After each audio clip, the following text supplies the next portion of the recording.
teman-teman, kita gaskan lagi ya. So, kita akan start dari perbankan. Uh, Start dari BBCA, bentar. Nah, jadi kita start ya. Kita update dulu untuk composite kita. So, yang pertama teman-teman ya, kita masih melihat IHSG kita ya kurang lebihnya masih tertekan gitu ya. Tertekan di 8.250-an ya, dengan area support kuat di 7.900.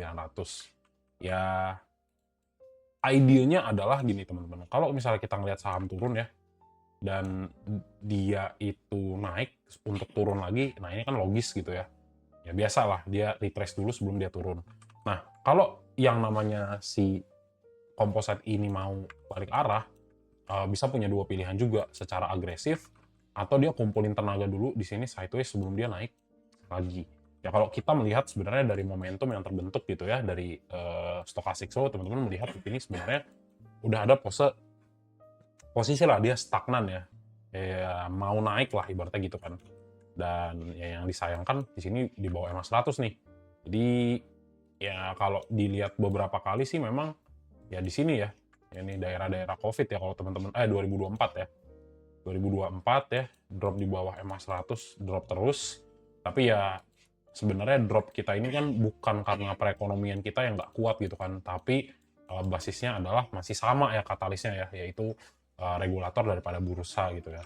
Jadi ya ini kalau misalnya perkembangan dari bursa cukup bagus menurut Mas Emon ya bursanya masih akan naik gitu ya. Tapi ya pantau juga area support kita di 799 gitu kan. Kalau 799-nya jebol ya kita akan lihat gimana responnya. Tapi kalaupun dia di sini-sini aja ya, di sideways saja teman-teman, ini nggak jadi masalah. Kenapa? Karena ya IHSG-nya berarti lagi ngumpulin kekuatan untuk naik gitu ya. Gitu aja dulu nih. Nah, jadi ya masih bullish karena kita masih ngelihat di sini masih ada gap. Jadi kalaupun nanti sesekali ada potensi ke 7.900 sebelum dia naik lagi, ini masih berpotensi gitu ya. Simpelnya gitu dulu. Jadi ya kalau misalnya IHSG-nya agak-agak sedikit sideways, teman-teman mungkin akan sedikit kesulitan nih nyari saham dan mungkin beberapa sahamnya akan agak sulit naik gitu ya. Tapi ya udah tradable lah untuk sekarang ya, udah mulai tradable setelah crash beberapa hari kemarin gitu. Oke, so let's start untuk BBCA. Jadi BBCA harga masih bertahan ya teman-teman ya di 7.800 ya. Ini sebenarnya udah lama banget sih, Mas Emon udah sering banget bahas gitu kan untuk masalah perbankan.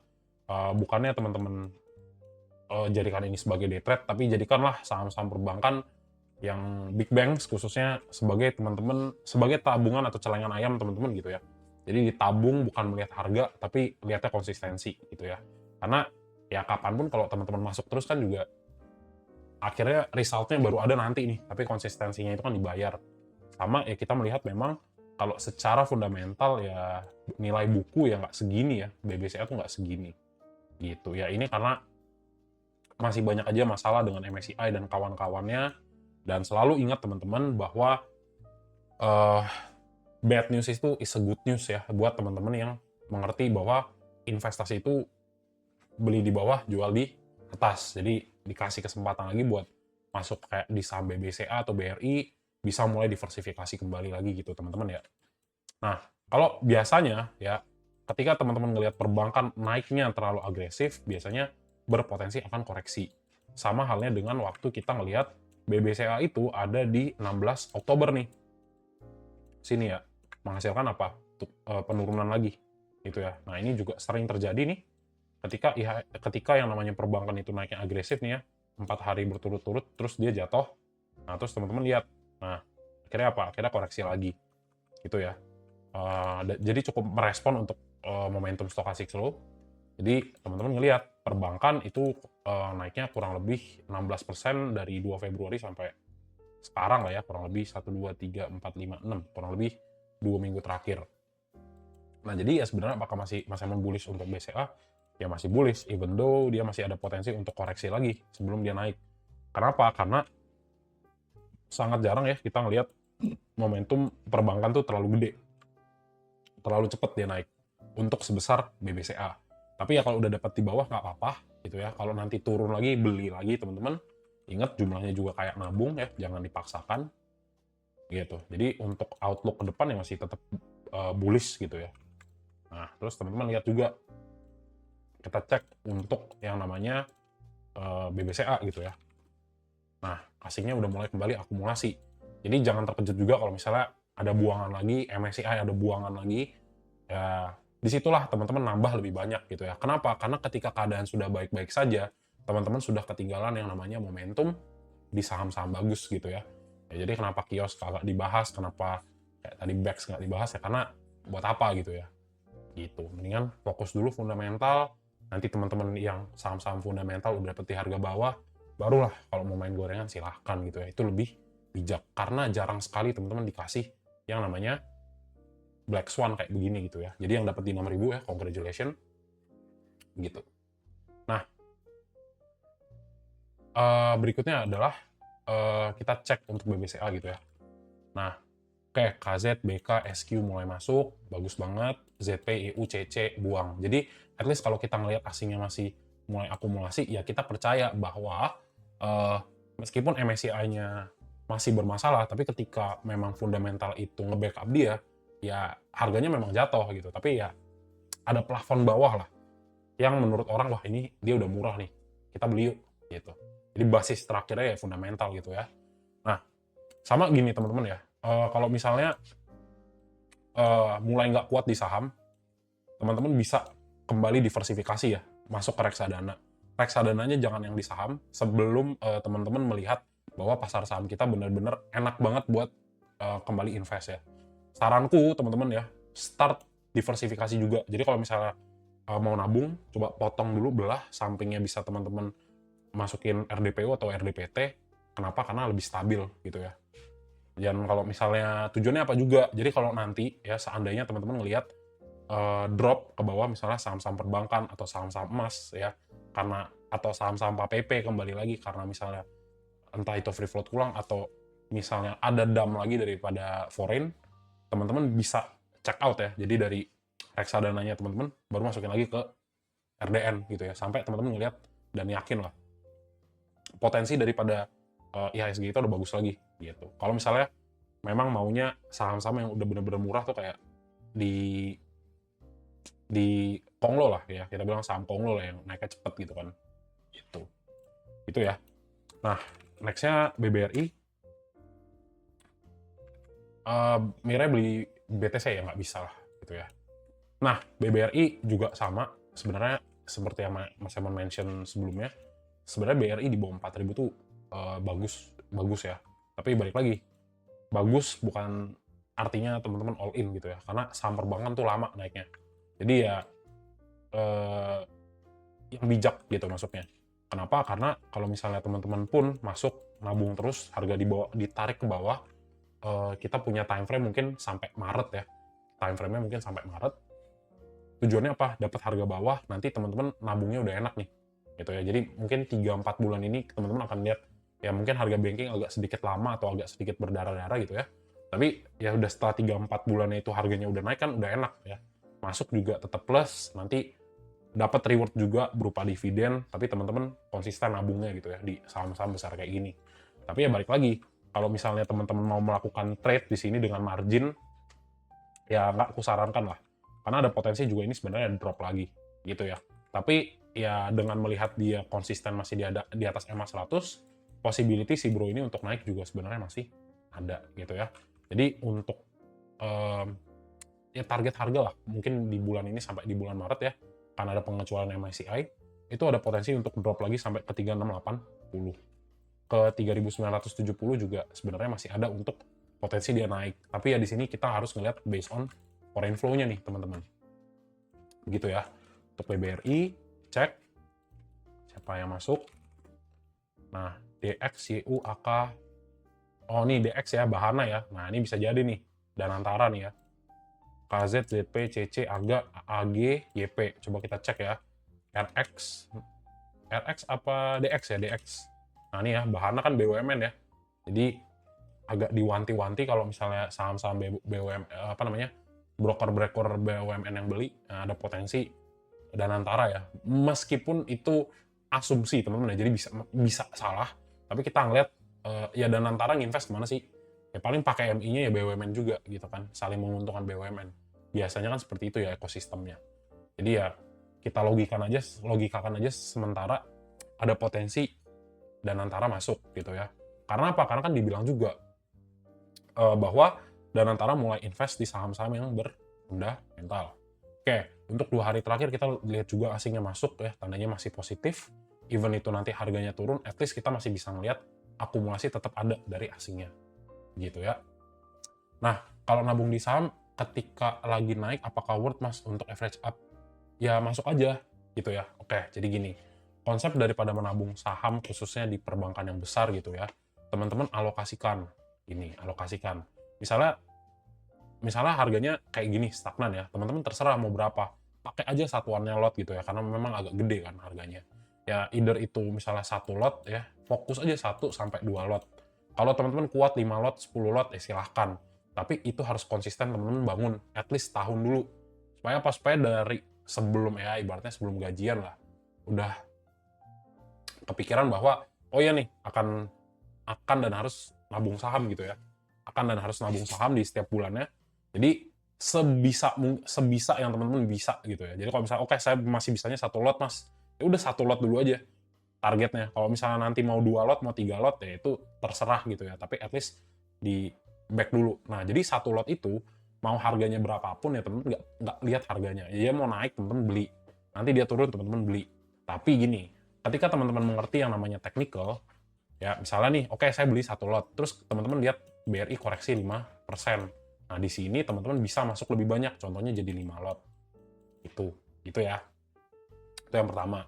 Terus yang kedua, teman-teman juga bisa ngalokasiin kayak gini. Ya udah setiap bulan saya mengalokasikan, misalnya buat beli BRI itu 4 lot deh mas. Berarti ya katakanlah 400.000, 4 kali 4 berarti 1,6 juta gitu kan. 400.000. Tapi karena teman-teman tidak yakin dengan posisi market sekarang nih, misalnya, aku nggak yakin mas sama market sekarang. Jadi 4 lot ini modalnya tak split jadi 2. Satu dalam bentuk cash, satu lagi saya beli 2 lot. Tujuannya apa? Tujuannya ketika teman-teman melihat ada bantingan di BBRI, teman-teman bisa alokasikan modal ini untuk tembak BBRI lebih banyak. Nah, jadi setiap bulan 4 lot, modalnya 4 lot, 4 lot, 4 lot, tapi teman-teman eksekusi 2 lot. Ketika harga BBRI kedam, teman-teman pakai alokasi duitnya di sini untuk beli lagi BBRI. Gitu skemanya. Itu ya. Jadi memang bukan yang dikejar langsung cuan gede di sini ya, tapi biar basisnya teman-teman khususnya yang baru juga enak nih, kuat. Jadi ketika teman-teman pun masuk yang lebih beresiko atau yang lebih volatil, udah ada nih backup-nya. Satu ya, nabung terus. Gitu. Toh kan BBRI juga 9%, tapi ya 9% atau 8% itu baru kerasa mungkin ketika ya udah mulai ratusan juta kan. Tapi ya ratusan juta juga nggak mungkin kalau nggak dimulai dari sekarang gitu ya. Gitu. Itu ya konsepnya tadi ya. Gitu. Jadi pelan-pelan. Nggak apa-apa. Aku juga.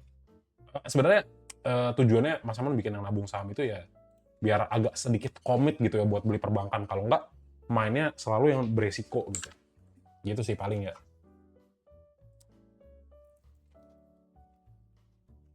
Oke, sip. Gitu ya. Oke, lanjut ya. Jadi semoga dapat teman-teman ya. Tapi ya balik lagi, untuk saham yang teman-teman beli, Mas Emun cuma yakin 2, BRI sama BCA. Udah, itu doang. Kalau teman-teman ngerasa, Mas BCA kemahalan, ya udah BRI aja. Karena dividennya gede gitu. Aku aja jadi tertarik BRI ya. Tapi ya sudahlah. Gitu. Kalau Mas mau BCA, nggak percaya dengan BUMN, masuklah BCA. Gitu. Gitu ya.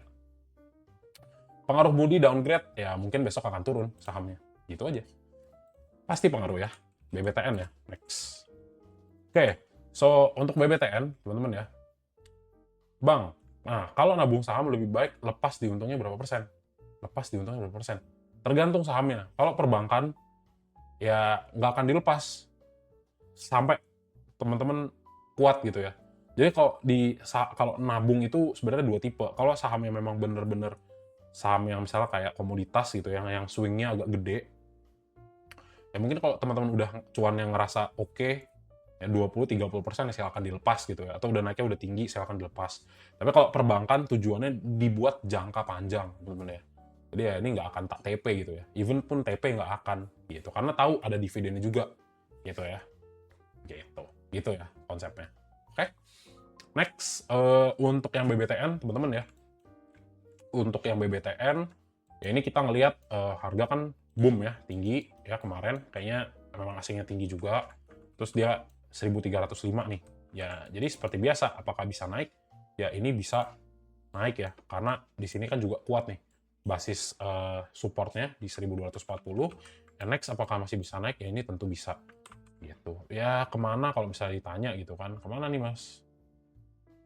Ya paling kurang lebih nggak tahu deh sampai 1390 berapa persen ya?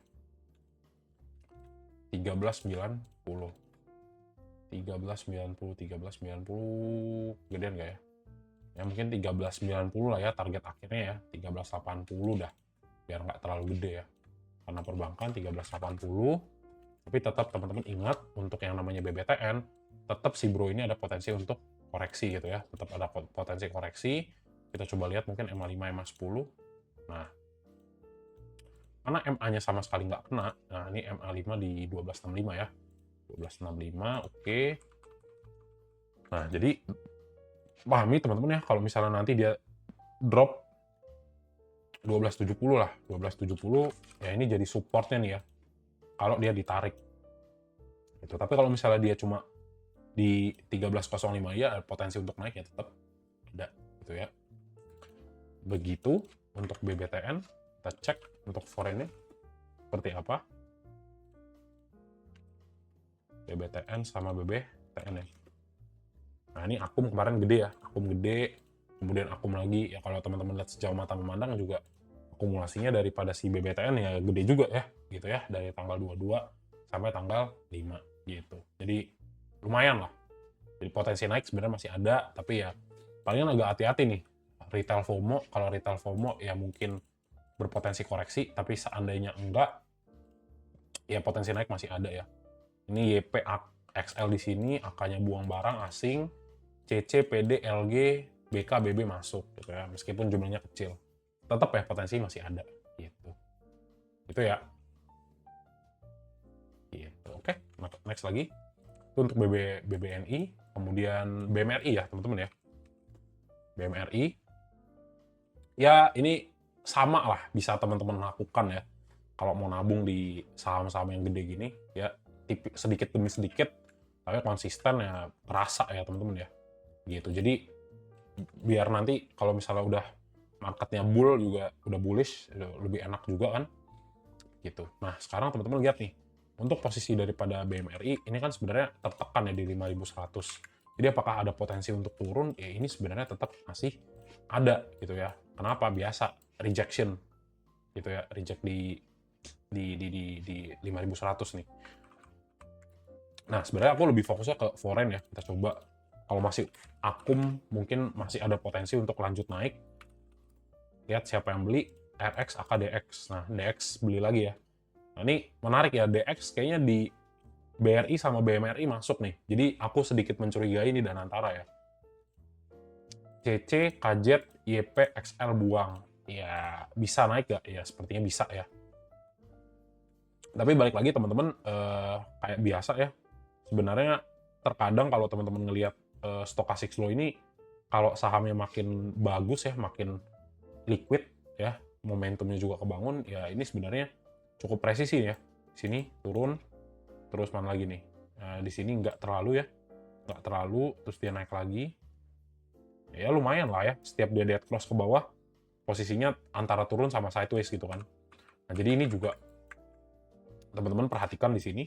Kalau misalnya pun nanti turun, ya ini palingan testing yang 4.800. Tapi ya kalau misalnya emang dari awal pengen nabung BRI, masuk aja tipis-tipis ya. Jadi nanti fungsinya teman-teman punya cash ya di RDN gitu ya. Nanti ketika ini dibanting teman-teman ya, kalau pengen diversifikasi dengan saham yang sedikit defensif ya, defensif lah. Saham-saham defensif kayak perbankan ya teman-teman bisa masuk gede di bawah sini. Gitu ya. Tujuannya itu sebenarnya. Jadi kalau harganya kebanting ke bawah, teman-teman senang karena harganya dapat diskon gitu ya. Dibandingkan teman-teman kejar waktu dia naik gitu. Jadi yang nggak ada masalah lah buat BRI, BCA, top Big Four lah, Big Four ya, BRI, BCA, BNI sama BMRI gitu ya. Tapi Mas Emon prefer mana? Aku BRI sama BCA gitu. Gitu ya. Jadi apakah masih bisa naik? Ya ini harusnya bisa ya. Kenapa? Karena kita lihat akumnya masih bagus gitu. Akumnya masih ada. Nah, kalau teman-teman telat ya, cek di ucupnya Emon and James, di situ teman-teman live streamnya bisa diulang ya. Gitu. Next, teman-teman, untuk BBNI ya, tadi BBNI ke skip. BBNI itu, nah, gini, BBNI kalau teman-teman lihat untuk struktur pergerakan harga ya di 4.520, ya kan dia baru berhasil breakout waktu yang pertama 21 Januari sama tanggal 3 Februari gitu kan. Nah, pertanyaannya apakah si bro masih berpotensi untuk naik lagi? Ya ini sebenarnya bisa. Harusnya. Kenapa? Karena ya di sini udah solid nih. Up nih. Udah up begini kan.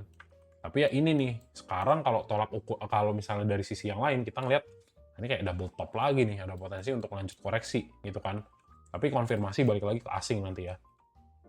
Nah, resiko yang namanya BBNI itu untuk turun ke bawah 4.520 itu tetap ada. Jadi teman-teman nanti pantau dulu ya gimana BBRI-nya. Karena kalaupun teman-teman ngelihat based on momentum yang dari stochastic slow ya, ini udah masuk arah overbought gitu ya. Jadi apakah ada potensi turun? Ini tetap ada. Tapi kalaupun nanti dia sideways di 4.500, ini bagus banget. Kenapa? Karena dia ngebentuk area sideways lagi sebelum dia naik lagi ke atas gitu ya. Mau entry berapa di BBNI? Wait and see ya.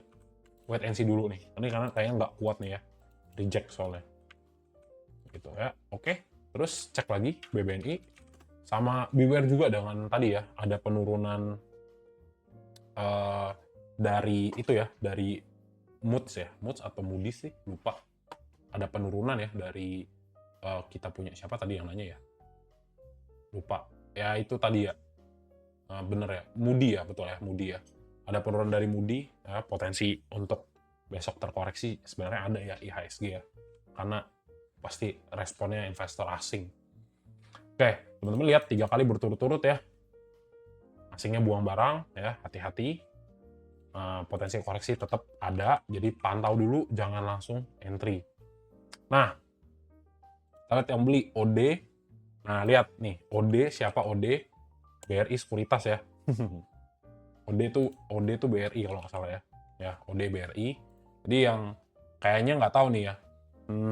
Kayak Danantara pakainya ini ya, sekuritas under BUMN ya, kayak BRI Sekuritas. Nah, ini DX juga ada. Jadi mulai kelihatan kayaknya polanya ya. Mulai kelihatan nih kayaknya nih. Jadi OD masuk ya, kan BRI ya yang beli ya, BRI Sekuritas ya, sama-sama BUMN. Ya kalau misalnya statementnya betul bahwa Danantara masuk, ya bagus lah, at least teman-teman ada temennya gitu kan. Ya meskipun kalau dibawa turun ya lebih enak gitu ya buat beli. Ada aku, XL, YP nih yang beli. Jadi ya kayaknya potensi koreksi besok ada. Kemudian BK, CC, BB, dan DP buang barang. Itu aja sih.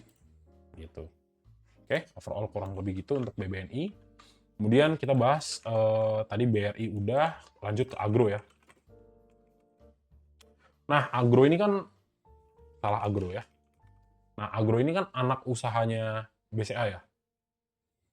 Nah, anak usaha BCA, anak usaha BRI kan agro. Nah, ya kalau dibilang ini murah ya sebenarnya udah murah gitu ya sebenarnya.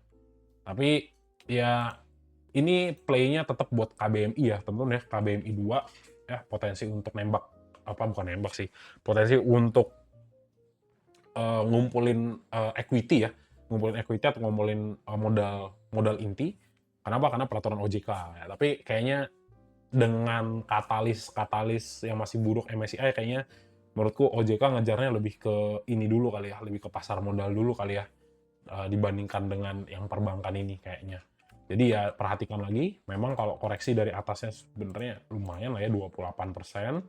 Nah, apakah bisa naik ya ini nanti kita lihat. Tapi kalaupun sambil menunggu yang namanya kapan deadline daripada KBMI itu yang mengharuskan perbankan punya dana di atas 6 triliun, ya biarkan aja dulu di sini dia sideways ya. Sebelum dia kembali naik. Gitu, teman-teman. Nah, sekarang tinggal kita lihat. Nah, ini kan sebenarnya lagi nguji resist ya, lagi nguji resistance di 222. Di sini kita tinggal lihat dulu untuk si agro. Oh, agronya baru akum. Nah, pantau dulu teman-teman ya. Kenapa? Karena kita belum ngelihat dia ada konsistensi untuk yang namanya akumulasi. Jadi kalau aslinya belum akumulasi, pantau dulu, titip dulu sendalnya. Supaya apa? Supaya ketika nanti harganya udah jebol, teman-teman bisa cut loss, baru masuk di harga yang lebih bawah. Gitu ya. Ya kayak titip sendal ya. 1 lot, 2 lot ya teman-teman ya. Bukan titip sendal 50 atau 100 lot gitu ya. Ya sayang ya. Begitu. Pantau dulu lah. Sampai kondisinya mulai membaik. Ya. Nah, agro yang masuk siapa? XC, BQ, BQ, CC, ZP, NI, YP, XL. Nah, ini belum asik ya. Yang masuk buangan PD, Mamang Guyur, TP, HP. Masih wait and see. Itu aja untuk agro. Mana nih? Next, kita bahas BB ya. Nah, buat yang telat teman-teman ya, buat yang datangnya telat, ya cek aja di M1 James, terus teman-teman buka bagian live. Nanti di sebelah kiri ini ya, itu bakal kebahas. Nanti kalau misalnya memang telat, ya ntar Mas Amon posting semua videonya di sini ya. Tak potong-potong, ntar tak posting ulang. Nah, oke, untuk Bang Neo ya. Mas, atas ke bawah 40%, cakep nggak? Cakep. Oke, mantap. Nah, di sini teman-teman ngelihat bahwa, oh, di 408 itu terjadi yang namanya rejection nih, MA100. Apakah bro masih bisa turun? Ya, ini masih bisa masuk. Nah, masih bisa turun. Kenapa? Karena teman-teman melihat adanya reject di area Mas Emon bilangnya resisten aja nih ya, resisten 408. Nah, jadi nanti kalau misalnya teman-teman ngelihat harga turun di bawah 378, ya ini masih apa? Masih potensi koreksi. Di sisi lain, kalau misalnya besok teman-teman bisa ngelihat yang penting harganya di atas 378, ya ini potensi untuk naik lagi ke 408 masih ada. Jadi pantau untuk area 408 sampai 378. Yang penting apa? Yang penting dia itu nggak drop di bawah 378. Karena kalau secara momentum ya lumayan oke lah di sini ya, stochastic slow-nya. Terus kita cek MA5, MA10. Nah, ini MA10-nya reject, tapi MA5-nya mulai crossing nih.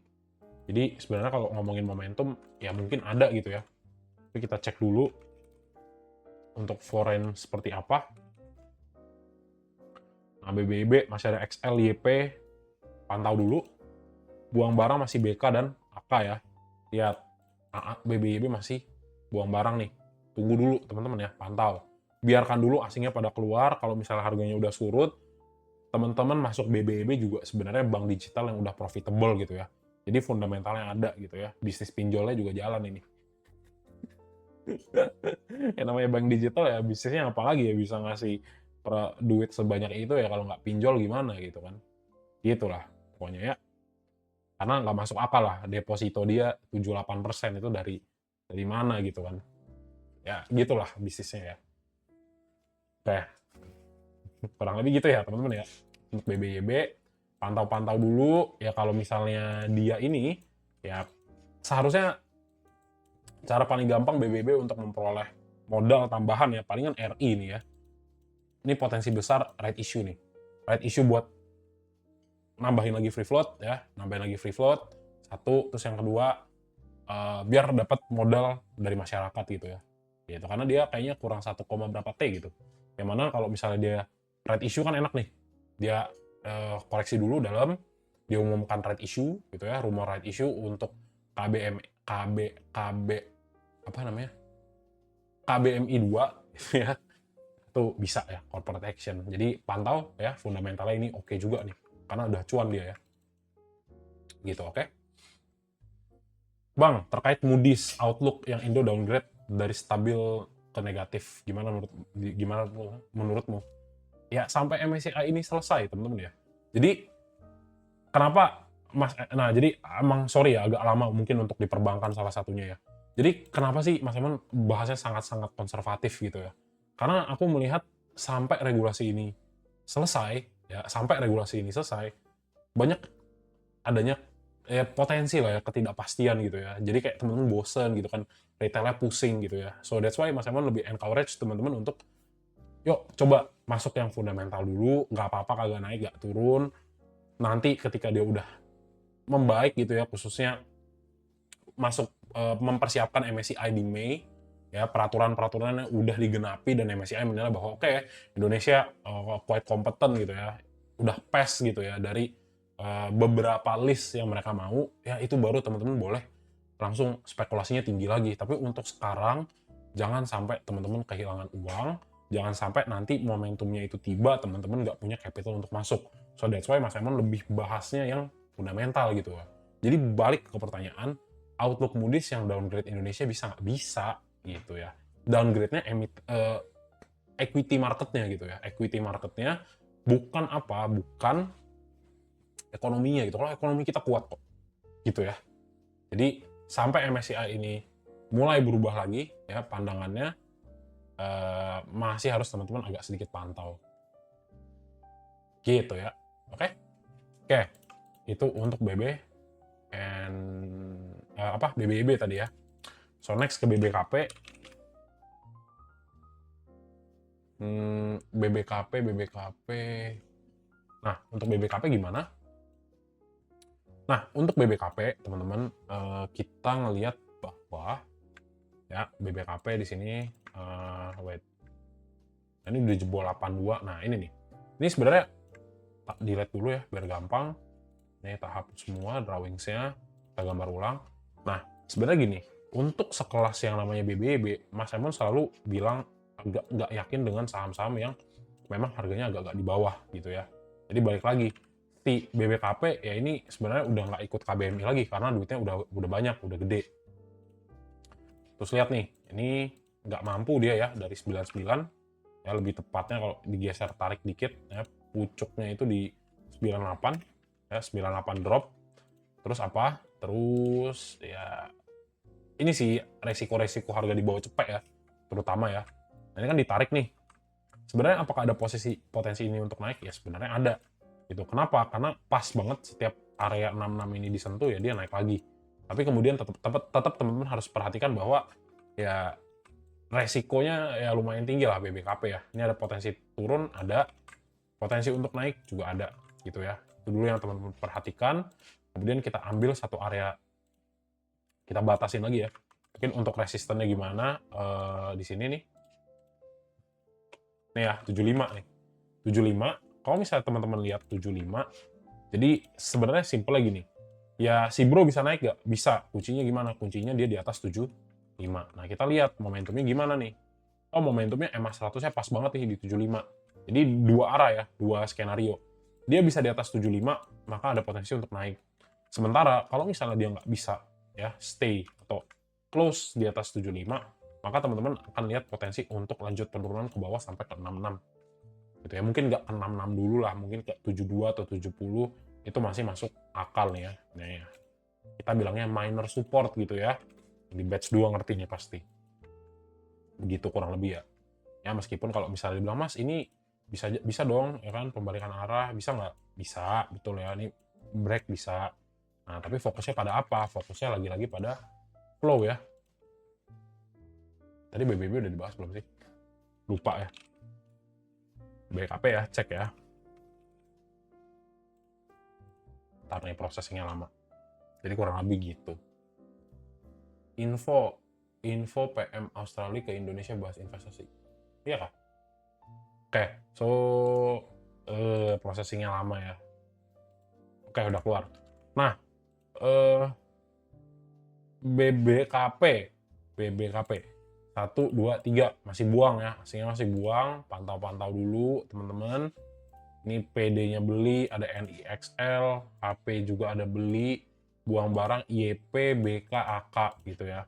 Nah kalau ngomongin fundamental ya si bro ini ada fundamental nggak? Ada, tapi itu tadi ya, ya agak bawah 100 agak-agak kurang ya, agak-agak kurang. Ya tunggulah kalau misalnya 66 teman-teman mau coba ya itu lebih baik gitu ya.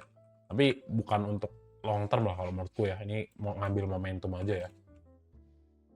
Seperti itu guys. Next kita bahas untuk BBYB, BBKP, BNGA ya. Nah BNGA ini sebenarnya saham lebih ke fundamental ya. Ini sebenarnya pure, harusnya ngomonginnya fundamental. Kenapa? Karena ya, wait a minute. Bentar guys. Wait. Nah, jadi bentar nih.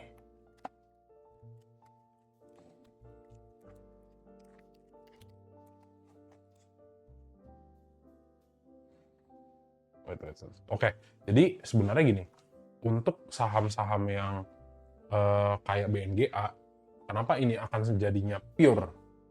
Ini mau copot deh. Kenapa akan jadi pure fundamental? Kenapa? Karena kalau kita ngomongin BNGA, BNGA tuh untuk BNGA nih, BNGA tuh volumenya rata-ratanya kecil, teman-teman ya. BNGA tuh volumenya rata-rata kecil. Jadi kalau teman-teman mau masuknya di BNGA itu purely sebenarnya lebih ke fundamental gitu ya. Karena ini aja tiba-tiba volumenya gede ya, 99.000 lot, 99.000 lot iya. Kalau kayak kemarin-kemarin tuh sebenarnya relatif kecil ya. Tahu dari mana mas kecil? Biasa-biasanya nih. Nah, biasanya teman-teman bisa lihat nih. Banyakan apa? Banyakan candle sisiran. Gitu ya. Nah, ya tapi bukan yang nggak bagus lah. Ya sekelas BNGA oke lah, bisnisnya masih berjalan gitu kan. Jadi ya apakah si bro ini bisa naik? Ya harusnya bisa.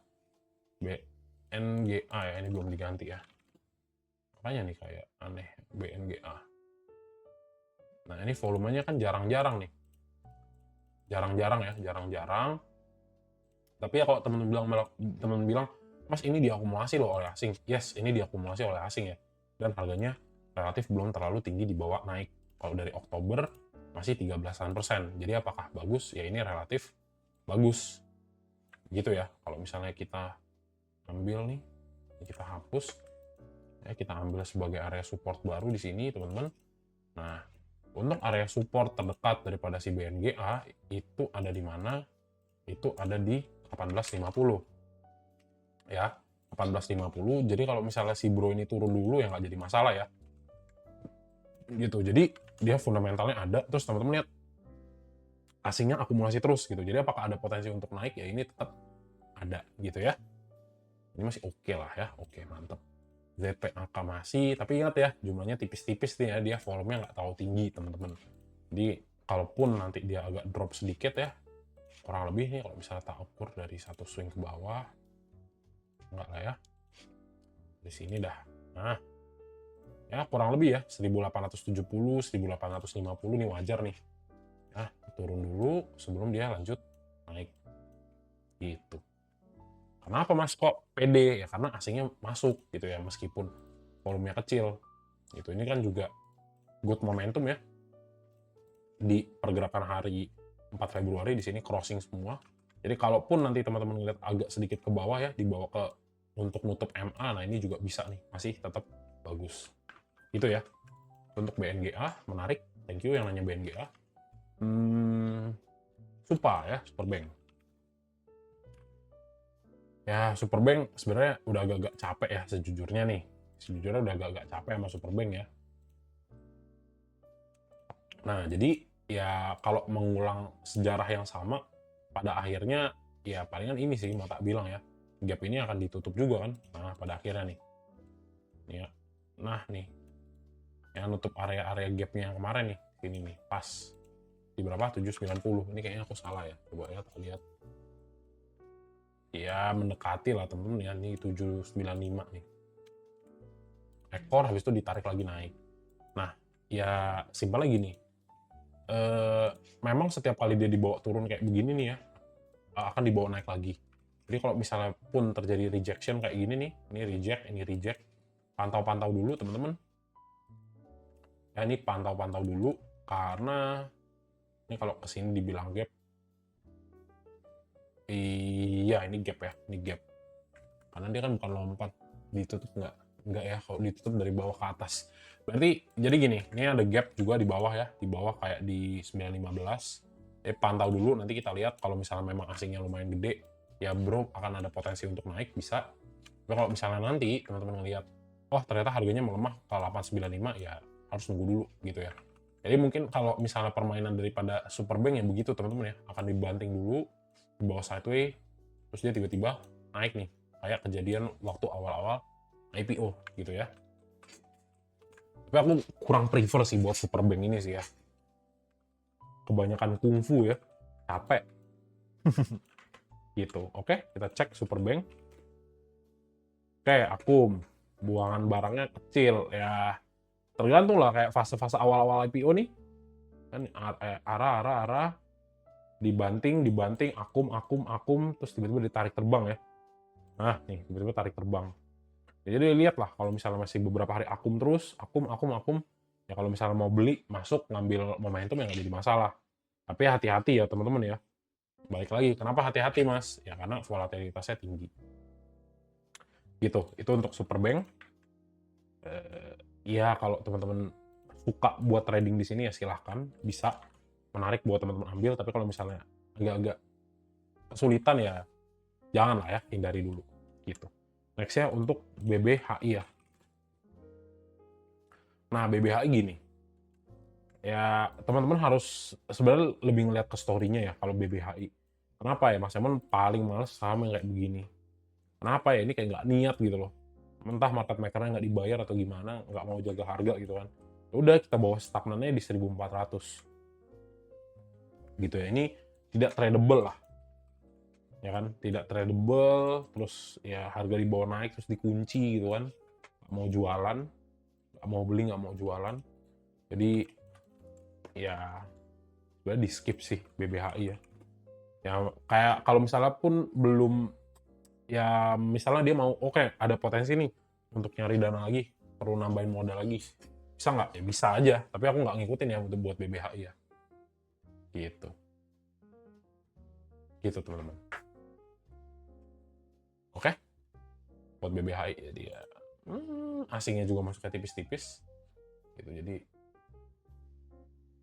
hindari dulu BBHI ada insider trading. Yeah, thank you infonya.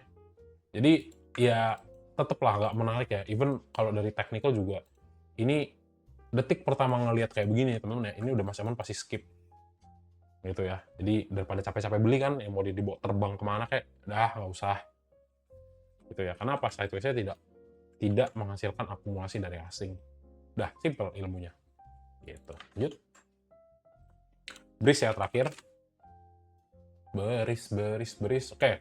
So BRIS ini gambarku kemarin. Tapi nggak aku posting ya. Masih iseng-iseng. Jadi ya BRIS break dari 2300 ya, breakout dari 2310. So nextnya gimana? Kita coba ambil beberapa area support yang agak-agak kuat gitu ya. Ini agak kuatnya di sini nih. Nah nih ya, ini ada rejectionnya dia nih. Nah nih sini nih, pas ya berarti ya, kurang lebih 2490. Nah ini 2490, teman-teman ngelihat apa? Teman-teman melihat bahwa ya mulai ada rejection ya. Jadi pantau dulu, kalaupun dia ditarik lagi ke 2310, apakah masih ada potensi? Ya ini tetap ada potensi gitu teman-teman ya. Itu dulu nih, itu ya. Karena ya kalau dari 29 ke sekarang kan naiknya udah 15-14% gitu ya. Buat si BRIS ya, dengan sentimen bagusnya kayak, wah akan jadi BUMN gitu. Lihatlah sama kayak kode-kodenya ya, kode-kode brokernya, ya masuk kayak BUMN ya mungkin kayak begitu, mungkin mereka masuk ya. Nah BRIS asingnya buang terus kan ya, kalau Mas Emon ngelihatnya ya asingnya buang ya nggak bagus gitu ya kan. Asing buang itu udah pasti nggak bagus. Bukan pasti sih bilangnya, terlalu strong ya. Probabilitasnya untuk drop itu sebenarnya lebih tinggi.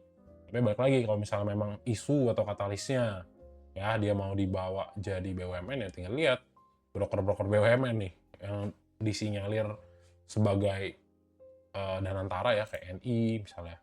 Siapa lagi? DX tadi kayaknya ada ya, NI, OD ya, NI sama OD.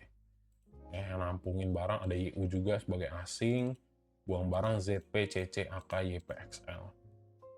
Oh, retailnya buang barang. Ya, lihatlah besok ya kayak gimana. Kalau masih di atas 13.10 ya bisa nih koreksi dulu sebelum dia lanjut naik. Tapi kalau gagal mempertahankan 2310 ya ini potensi drop lagi ya. Sampai 2120 atau ya mungkin range berapa nih? 2100 atau 2200 itu masih make sense gitu ya. Dengan MA deh biar gampang. Nah nih ya. Jadi palingan kejar MA10 atau MA5 nih teman-teman ya, di bawah 2.300 dulu. Ini masih possible. Tapi kalau besok memang momentumnya ini membawa dia naik, ya ini cepat nih nanti naiknya. Gitu ya. Kalau dia closingnya gede di atas MA100, dia dapat momentum buat naik ke atas. Tapi kalau belum, nah di sini bisa jadi dua arah nih. Ini bisa jadi level rejection dia untuk turun dulu. Itu ya. Oke, itu untuk breeze. Jadi kurang lebihnya kayak gitu ya teman-teman ya. Jadi ketidakpastiannya banyak ya, diversifikasi ya. Kenapa Mas Eman beberapa kali sempat mention buat reksadana, kenapa? Karena ya at least lebih stabil gitu ya. Kalau teman-teman lihat beberapa AUM-nya kinerja 1 tahun, ibaratnya kan antara RDPT sama RDPU sama aja ya, 2%. Kalau RDPU kan 5% gitu ya.